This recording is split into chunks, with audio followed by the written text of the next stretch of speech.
Hello guys, welcome to my YouTube channel. So இந்த வீடியோவில் எதை பற்றி பார்க்க போகிறோம் அப்படின்னா, கிராம ஊராட்சி செயலாளர் வேலைக்கு ப்ரொமோஷன் இருக்குமா இருக்காதா? அதே மாதிரி உங்களுக்கு இன்சூரன்ஸ் கவர்மெண்ட்லேருந்து ஏதாச்சும் ப்ரொவைட் பண்ணுவாங்களா பண்ண மாட்டாங்களா இந்த ஜாப்க்கு அப்படிங்கிறத பற்றின ஃபுல் டீட்டெயில்ஸ் தான் அது. ஸோ நிறைய பேர் கமெண்ட்டில் கேட்டுகிட்டே இருந்தீங்க. ஸோ இந்த ஜாப்க்கு இப்போ நான் ஜாயின் பண்ணுறேன் அப்படின்னா, ஸோ என்னோட எண்டு வரைக்கும் நான் வந்து பஞ்சாயத்து செக்ரட்டரியாக மட்டும் தான் ஒர்க் பண்ண முடியுமா, இல்லை எனக்கு வேறு ஏதாச்சும் ப்ரொமோஷன் இருக்குமா அப்படின்னு. ஸோ உங்கள் கொஷின்ஸ்க்கு எல்லாமே இந்த வீடியோ வந்து ஒரு ஆன்சராக இருக்கும்னு நினைக்கிறேன். அதே மாதிரி இப்போ தான் என் சேனலுக்கு ஃபஸ்ட்டு வரீங்கன்னா கண்டிப்பாக சப்ஸ்கிரைப் பண்ணிட்டு பாருங்க. ஸோ நெக்ஸ்ட் வாங்க வீடியோக்குள்ளே போயிடலாம். ஸோ இந்த இன்ஃபர்மேஷன் நான் எங்கேருந்து எடுத்தேன்னு பார்த்தீங்கன்னா, அஃபிஷியலாக டிஎன்ஆர்டி வெப்சைட்லேருந்து தான் எடுத்தேன்.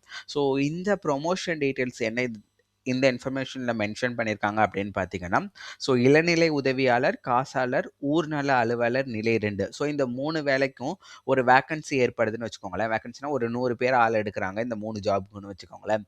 ஸோ இந்த 100 பேரோட வேக்கன்சியில் கண்டிப்பாக என்ன சொல்லியிருக்காங்கன்னா 20%, அதாச்சும் இந்த 100 பேர் எடுத்துக்கிட்டிங்கன்னா அதில் 20 பேருக்கு வந்து நீங்கள் கிராம ஊராட்சி செயலாளராக ஒர்க் பண்ணியிருக்கவங்களுக்கு ப்ரொமோஷன் கொடுத்து தான் ஃபில் பண்ணணும் அப்படின்னு 2008 ஒரு சட்டம் வந்து கொண்டு வந்திருக்காங்க.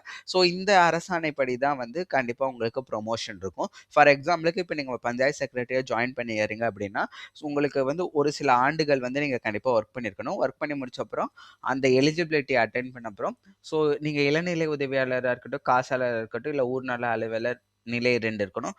இதுக்கான எலிஜிபிலிட்டி உங்கள்கிட்ட இருக்கும் பட்சத்தில் சீனியாரிட்டி பேஸ் பண்ணி 20% வந்து உங்களுக்கு அந்த ப்ரொமோஷன் கிடைக்கும். உங்களுக்கு இந்த சென்ஸ் ஸோ நீங்கள் ஊராட்சி செயலரில் ஒர்க் பண்ணிட்டு இருக்கவங்களுக்கு 20% வேக்கன்சியை தனியாக ஒதுக்கிடுவாங்க. ஜஸ்ட் உங்களுக்கு ப்ரொமோஷன் மூலியமாக அந்த இடத்துக்கு நீங்கள் போயிடலாம் அப்படிங்கிறது தான். ஸோ இதுலேருந்து நீங்கள் என்ன தெரிஞ்சுக்கலாம் அப்படின்னா, கண்டிப்பாக உங்களுக்கு ப்ரொமோஷன் இருக்குது. இது ஒரு நல்ல ஜாப் தான். இதுக்கு நல்லா ட்ரை பண்ணுங்கள். ஸோ நெக்ஸ்ட் என்ன அப்படின்னு பார்த்தீங்கன்னா, உங்களுக்கான காப்பீடு திட்டம். ஸோ காப்பீடு திட்டம் பார்த்தீங்கன்னா, இதை பற்றின இன்ஃபர்மேஷன் வந்து 2021 வந்திருக்கு. ஸோ செப்டம்பர் மாதம். ஸோ இந்த இன்ஃபர்மேஷன் என்ன மென்ஷன் பண்ணியிருக்காங்க அப்படின்னு பார்த்தீங்கன்னா, ஸோ உங்களுக்கான காப்பீடு இன்சூரன்ஸ் அமௌண்ட் எவ்வளோன்னு பார்த்தீங்கன்னா ரூ. 5,00,000 உயர்த்தப்படுகிறது. ஸோ 5,00,000 அப்படின்னு பார்த்தீங்கன்னா, உங்களுக்கு ஏதாச்சும் ஹெல்த் இஷ்யூ இல்லை ஹெல்த் பெனிஃபிட்ஸ் ஏதாச்சும் தேவைன்னா 5,00,000 வரைக்கும் காப்பீடு யூஸ் பண்ணி நீங்கள் இது பண்ணிக்கலாம். ஸோ இந்த காப்பீடுக்கான அமௌண்ட் பிடிப்பாங்க பார்த்தீங்களா? ஸோ மாதம் எவ்வளோ பிடிப்பாங்கன்னு பார்த்தீங்கன்னா ரூ. 265 உங்கள் சேலரிலேருந்து இதுக்காக பிடிச்சிப்பாங்க. ஸோ இதுக்கான மெடிக்கல் இன்சூரன்ஸ் வந்து கண்டிப்பாக அவங்க கவர்மெண்ட் சைட்லேருந்து இந்த ரூ. 265 பிடிச்சி உங்களுக்கு இன்சூரன்ஸ் போட்டுருவாங்க.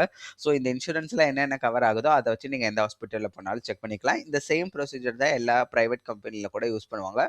உங்கள் சேலரிலேருந்து ஒரு அமௌண்ட்டை வந்து டிடெக்ட் பண்ணி அதுக்கான இன்சூரன்ஸ் அந்த ப்ரொவைடர் கிட்ட அதை ஷேர் பண்ணிவிடுவாங்க. ஸோ உங்களுக்கு ஏதாச்சும் இன்சூரன்ஸ் இல்லை ஒரு மெடிக்கல் இஷ்யூ ஏதாச்சும் ஏற்படுறதுங்கிறப்ப இன்சூரன்ஸ் கிளைம் பண்ணிக்கலாம். ஸோ இது ரெண்டு ஒரு முக்கியமான விஷயம். உங்களுக்கு கண்டிப்பாக ப்ரொமோஷன் இருக்குது, கண்டிப்பாக இன்சூரன்ஸும் இருக்குது.